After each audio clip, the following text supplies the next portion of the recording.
786. 786.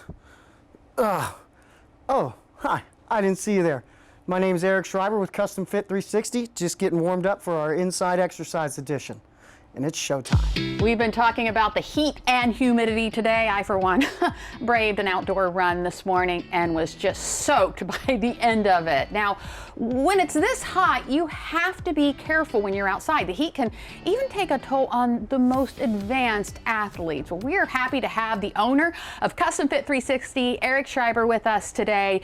The heat is on, and we're going to talk about it. Thanks for being here. All right, so heat can really put a lot of extra stress on the body, can it? It can, and it can actually happen relatively quickly, especially, you know, we were talking about it's going to be in the 90s today. There's a lot of humidity, and you know, the dangers of the heat exhaustion, heat stroke can happen within 10 to 15 minutes if you're exercising in a high temperature at a high intensity, or even moderate intensities can become a problem relatively quickly. Sure, and we're talking about everybody, even the most advanced athletes. Oh yeah, absolutely. In fact, the other day I was running some sprints and stuff out in the field. It was hot, and my general manager said, you know what, I think it's a little too hot. And I tried to push through, and within 15 minutes I was like, oof, okay, you know, it's too much. And for the rest of the day, I was irritable, I was tired, I felt sick. I thought that I was becoming sick. I started to get a little worried. And then obviously, you know, I was fine, but had I pushed any longer, I think it could have become a problem. Okay, so let's talk about some of the things that our body might be signaling when we're pushing too hard. Well, one is if you stop sweating, that's an immediate sign that you need to desist, get some water, get into some cool area. Nauseousness, dizziness, things like that, those are all signs of the possibility of heat exhaustion and heat stroke coming on. So if you experience any of those signs, you want to make sure that you know, you quickly get into a cool area. You want to hydrate quickly. But nauseousness, not sweating, dizziness, things like that, feeling overly fatigued and tired quickly, are signs that the heat is starting to get to you. Okay, so for those who do want to brave the heat outside and exercise, what's something they can do to prevent heat exhaustion? Well, one is adequate hydration. And when I say hydration, I don't mean drinking water during.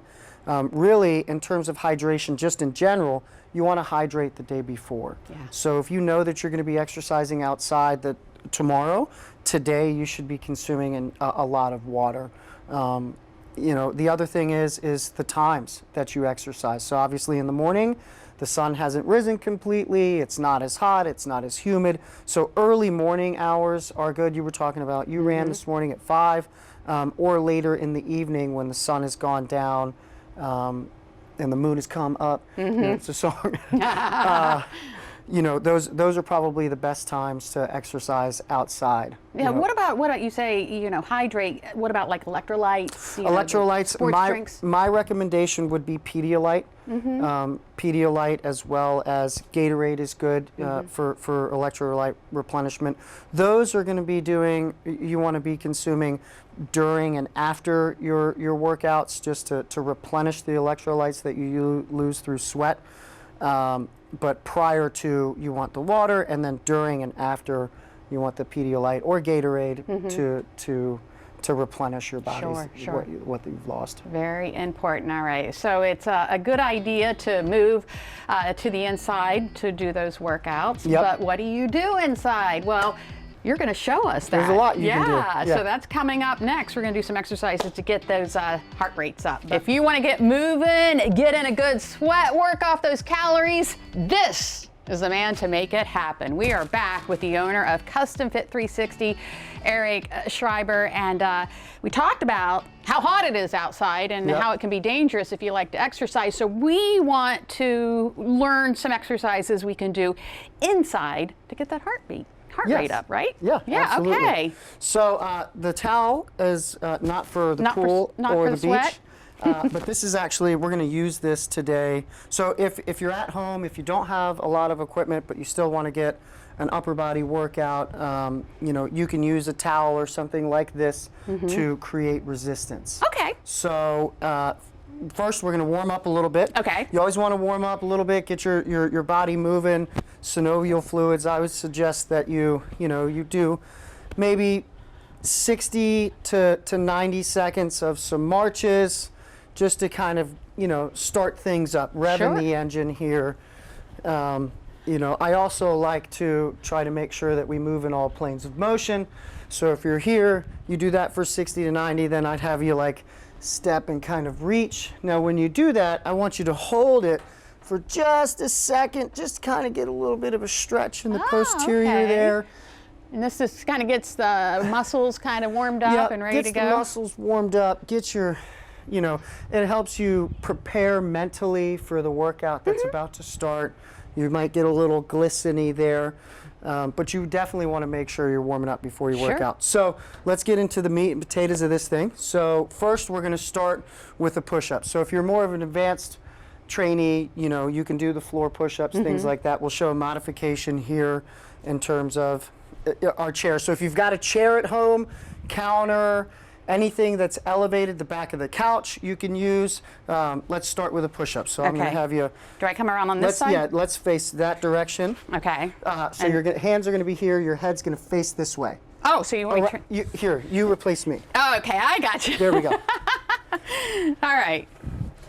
So just like that?